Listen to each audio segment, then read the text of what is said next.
They were tire wrapped every 25 millimeters or so. Just beautiful wire bundles. Well, I couldn't get any kind of signal off the brake lights or the rear lamps and that to go to the chase bar. And so I started cutting these bundles apart to try to chase the wire back. And literally every 12 inches, somebody changed the wire. It's like they went and they had a bunch of scrap wire and they put a piece in, so you can't chase anything because the wire color keeps changing.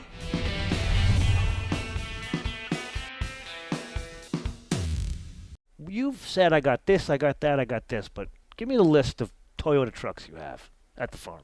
Well, my current driver, I've got a 2020 C cab, double cab. I have to think what the marketing names for it. C cab 4x4 with a Camberg long travel suspension. This is your lease vehicle. No, this is my. Oh, you actually wrote a check for this one. Okay. That's what I drive back and forth. My wife drives 2021 Sequoia TRD Pro. Your wife is cool, man. She's just cool. I've got a 91 Land Cruiser 70 series. That's a HZJ 73. I'll give you 15 grand for it right now. Down payment. I've got a 79 Hilux Pre-Runner. Ooh. And that truck actually raced in Baja in 79 and 80.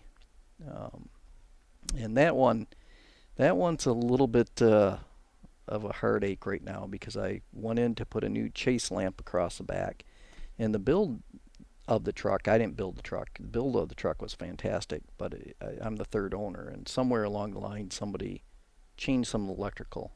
And if you ever bought anything used and somebody modified electrical system, it's the craziest stuff I've ever seen. So the wire bundles were beautiful, and they were tire wrapped every 25 millimeters or so. Just beautiful wire bundles. Well, I couldn't get any kind of signal off the brake lights or the rear lamps and that to go to the chase bar. And so I started cutting these bundles apart to try to chase the wire back. And literally every 12 inches, somebody changed the wire. It's like they went and they had a bunch of scrap wire and they put a piece in, so you can't chase anything because the wire color keeps changing. Why? I don't know. But yeah, so that's in the shop right now. Anything else interesting? I've got a 63 F350 that I'm restoring. Got a Ford, huh? Yeah, I bought it because I drove past it on the side of the road, and it has the original Ford flatbed with the oval stamped in the back. Oh, yeah. So explain that to your wife when you drag that home. Why'd you buy it? Explain Well, that to look at that Ford. It's got the original. Yeah, so I had to have it just because it was cool. You are a truck guy's truck guy, man. You really are. Do you have, now these guys will see in a coming season of Inside the MotoMan Studio, your background. We do a whole thing on your career. Do you have an AMC in your stable? I've got a few. Oh my God, no. Please tell me no. I've got a 68 AMX. Okay, 390. I don't love them, but respectable. I've got two, and these need to be restored, but I bought them a long time ago, and I just haven't had time to get it. But I got 270 AMXs. That's my favorite car. Mike, you have a problem. I do have my wife says I have a problem. I've got a 70 Mark Donahue Javelin. It's pretty cool. Oh. And a 66 Marlin. That was the first car I ever owned. You have the same one? Same one. You still have your first car? Yep. I buy things, but I can't. You never sell them. I can't let them go. Now, I bought a 1960 International Harvester pickup truck.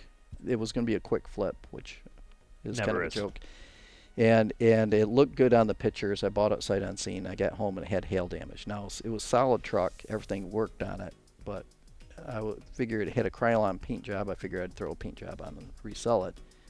And it didn't. So I flipped that for one of the guys at work here. It had a 75 Vet, so I turned that into a 75 It's the Vet. one decent car you've got in your collection. Oh, it's a good 30-footer, but that back then, that's when, fuel economy, the oil crisis. Yeah.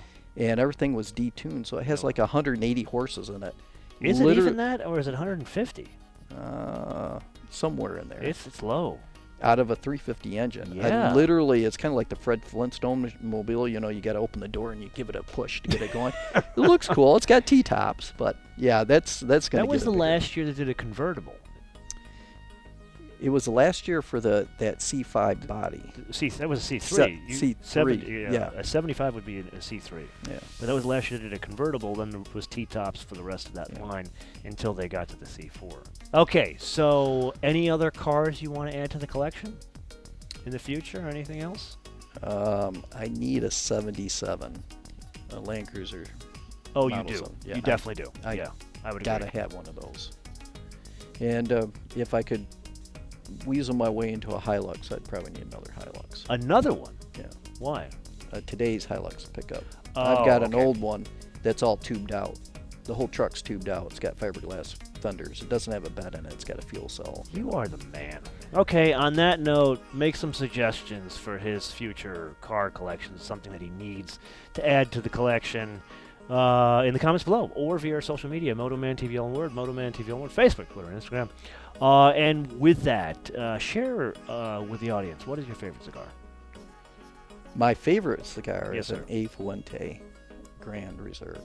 That is a lovely choice. Did you know that there is a Fuente Cigar Lounge in Las Vegas on the Strip? I was just there about 2 weeks ago. I didn't know that. We'll have to go there at some point in the future. Sounds Until good. we see you guys in the next episode, be später.